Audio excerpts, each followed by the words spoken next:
What's up, y'all? It's Jay Turner from Smile Podcast, and today we're going to be doing something a little different. So a lot of albums came out in March, so what I wanted to do was go over these albums, not in length or anything, probably about 30 seconds each, and just give my input on them. Some I liked, some I didn't like, but I just wanted to give my opinion on some of these albums that came out. I know I did Eternal Atake a couple weeks ago, but I wanted to do something where I got to show all the albums some love or hate. So let's do it.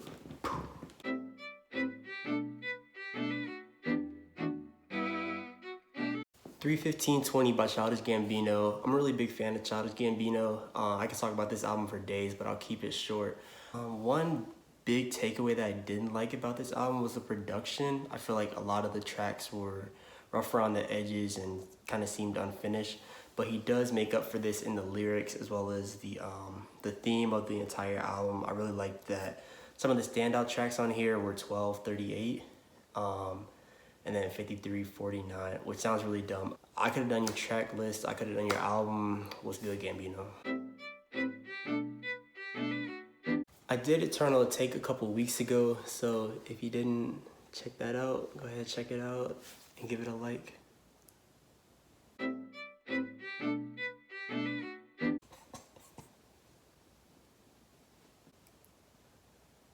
After Hours by The Weeknd.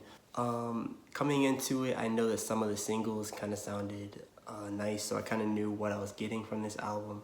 A lot of the beats kind of sounded repetitive to me though. That's just me, in my opinion. And also, I wanted to do a full review of this album, but every time I saw myself reviewing the album, new tracks came out and then new tracks came out, so I just didn't get around to it. Future Nostalgia by Dua Lipa. I'm a really big fan of Dua Lipa's discography thus far. Her debut album was really nice, and this was a good follow-up to it. A lot of the tracks such as Break My Heart and obviously Don't Stop Now or Don't Start Now were really big standouts. And honestly, I just can't wait to see what she does next.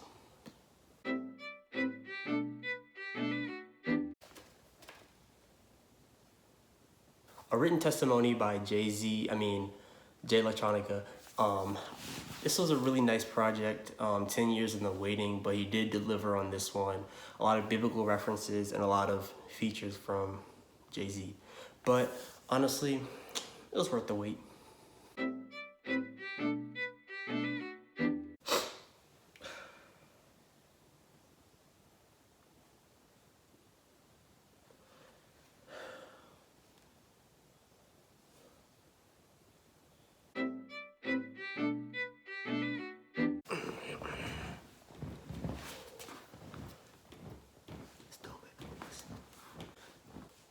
So based on her discography thus far, I was really excited to see what Meg would do next, coming off of the big debut release.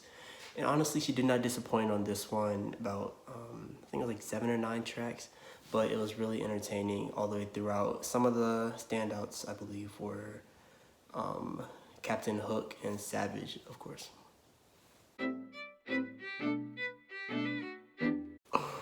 The Jack Boy's prodigy himself. This album really gave me like a psychedelic vibe to it.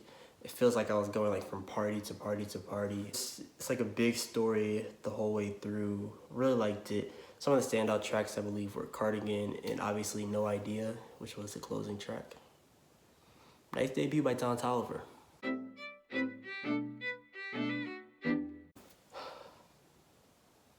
Last but not least, we have ADHD by Joyner.